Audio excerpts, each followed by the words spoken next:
In our last lesson, for our final lesson in our course, Fundamentals of Bookkeeping, I'm going to show you two other reports that are commonly used for reporting. One is the trial balance. Often people like to go and see what the trial balance is as of a certain time to make sure it ties back to the tax return. It's a really good report.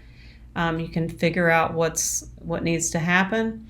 And then the other report is still under accountant and taxes. There's a lot of reports in here, audit trail and so forth, but these are two of the more popular ones. Adjusted trial balance gives you before you can do your year-end journal entries, and then gives you the adjusted balance. As you can see, there's no adjustments, so it's the same thing in the beginning and the end, but you can work with this. When you go to do your journal entries, make journal entries, you would check that this is an adjusting entry, and then it'll show up in here. So this is another really popular accounting report.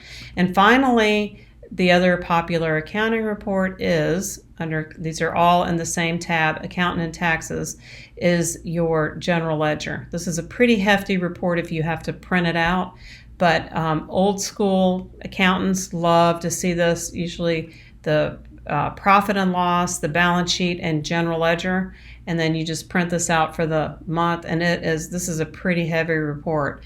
But when you have someone that's been doing accounting for years and years and manually, they love to look over this report. They'll read it like a book.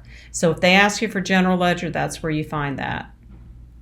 And that concludes our course for Fundamentals in Bookkeeping.